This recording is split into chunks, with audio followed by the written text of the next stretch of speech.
Yo, what's going on, guys? Today I'm going to be teaching you my top 10 most essential knots for camping.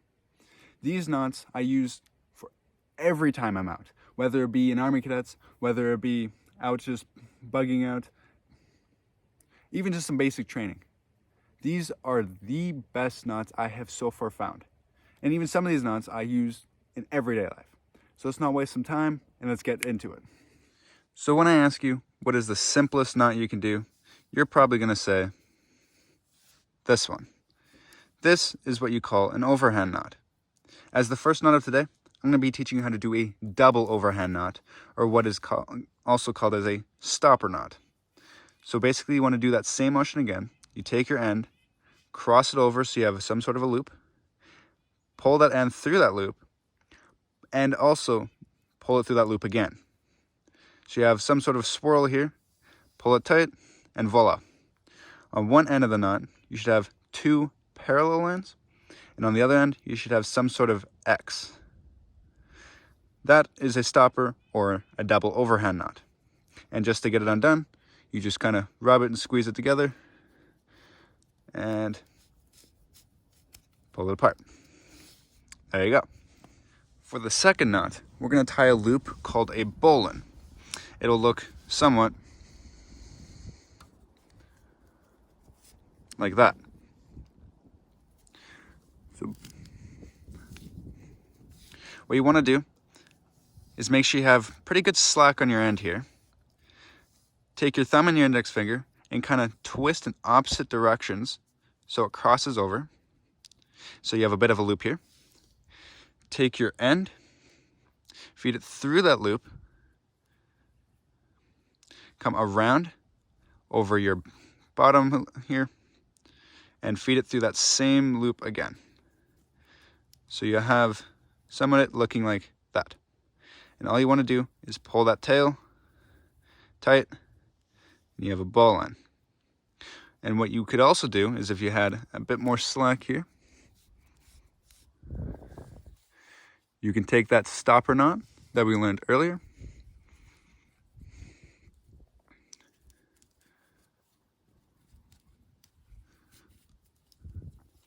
so that when it does end up pulling really tight, it won't come fully undone. So that is what you call a bowline. What you could also do is a bowline with what is called a Yosemite finish. So you create that bowline again. So you loop, take your head, feed it through that loop, around the tail, through the loop again, pull tight. With the Yosemite finish, you take that head, you go all the way through the loop again, through your main one, and through this bottom loop where your tail is. And you pull tight. So it should look something like that.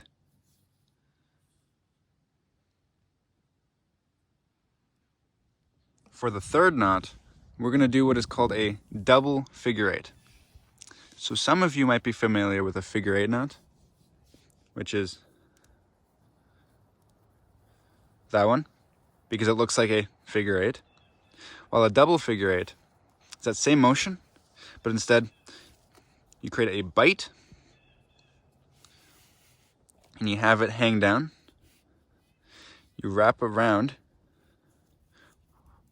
about one whole time and you bring it through that top loop. So it creates a figure eight kind of, and you pull tight.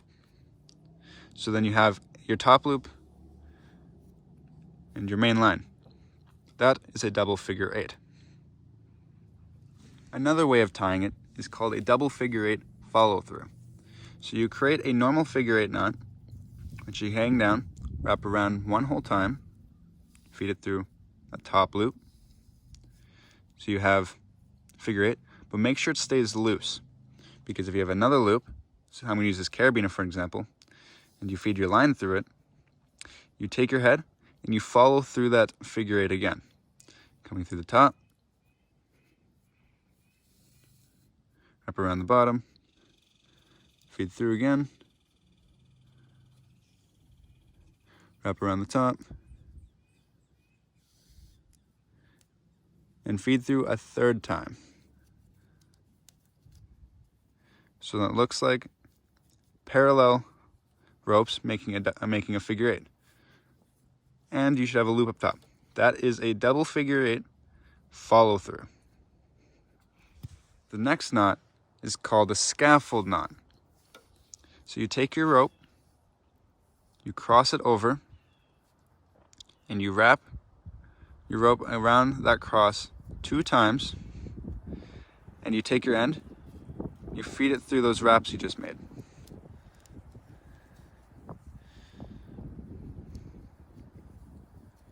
Pull tight. And what you should have is one end having 2 parallel ropes and the other end having some sort of X. Because what this does is if you have another loop, I'm going to use this carabiner, it cinches itself against it, pulling up really tight.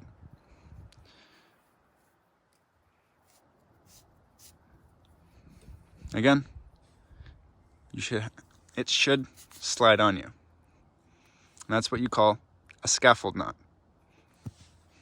Another way of tying the scaffold knot, and most people might prefer this way, is taking your line, creating a bite with it, using your hand and making it into a gun, taking that bite and have it rest in your hand, like so, taking the short end of your rope, wrapping it around your index and your middle finger, making sure your longer piece sits there as well. Wrap it around twice. You take that end, feed it through your index fingers, and pulling it tight. So it should end up as the same knot, an X on this side, parallel lines on this side, and it should close. And to take this knot apart, hold the knot, pull your long end, and it should just come apart. That is an easier way or a different way of tying the scaffold knot. The next knot is called a lark's head knot. So you take your line, you wrap it around whatever object you have or want, like so. Then you take your short end or the head, wrap it around the tail, feeding it back around the object, running parallel of that first line, and feeding it through that loop you created. Pulling it all tight. That is a lark's head. What we could also do with a lark's head is add that double overhand or stopper knot.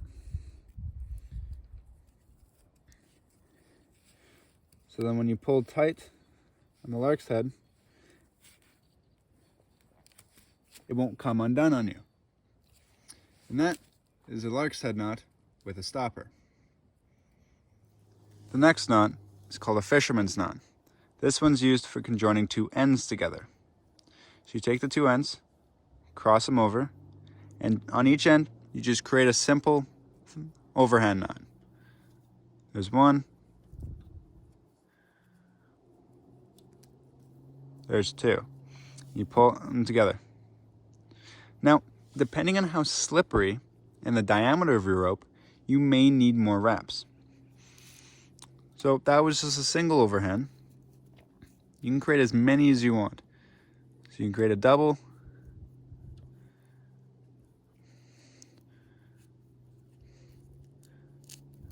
like so, and you can even create a triple, quadruple, however many you want. That is a fisherman's knot. Another use of a fisherman's knot is because it slides and has that hole there, you can take a container of sorts and feed it through there, or anything that has a lip to it. Pull the 2 ends tight, and now you have a handle for carrying that container. It's another use for a fisherman's knot. The next knot is called a prusik. So you take your ridge line, so whatever line you have tied from 2 poles of some sorts, you take a smaller piece of rope that you've already created into a loop using your fisherman's knot, and you wrap it around. So by wrapping it around once, you create that lark's head knot. So by wrapping it around again, and one more time, cleaning it up, you get a prusik.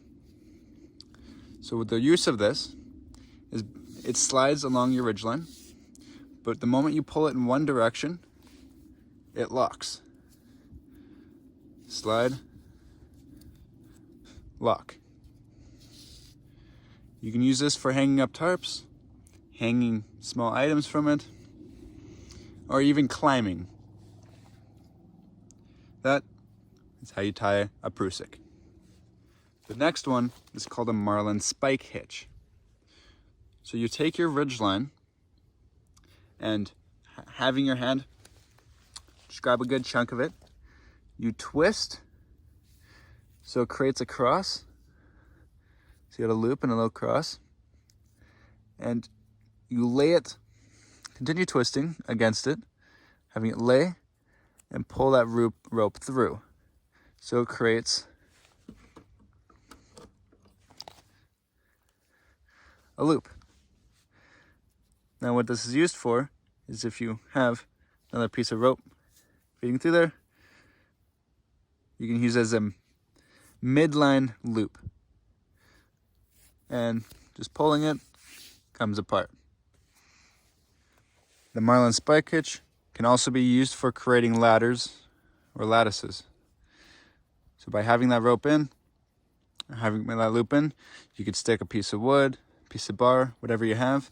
If you have a lot of these loops down the line, you can create a ladder system. The next knot is called an apple-line butterfly loop. It is a mid-line loop knot. So you take your rope, wrap it around your hand 3 times, making sure it's loose. Take that middle chunk, go underneath that right one, so you have that, and then have it wrap around the left 2. It looks like that, and feed under those 2, and pull it all the way through. You have a little nest there, but you should now have a midline loop, which kind of looks like that. The next knot, more of a hitch actually, is my favorite one of all time. It is called the trucker's hitch. So what you want to start off with is on your ridge line, you want to create a marlin spike hitch. So you twist and pull. So you have that loop. What you want to do next is take your short end, the one that's wrapped around a pole of some sorts, and feed it through that loop. What this will create is called a cinch. By pulling that, it can pull whatever load tighter and tighter, creating that line tighter and tighter, so as tight as you want it to be. To lock it off, you pinch that bite. Let me bring you closer.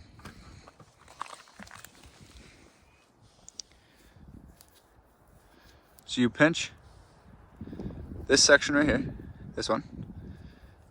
You take your short end, you wrap around, and make sure that loop is right there is loose, which then you create a bite, feed it through that loop, and pull tight.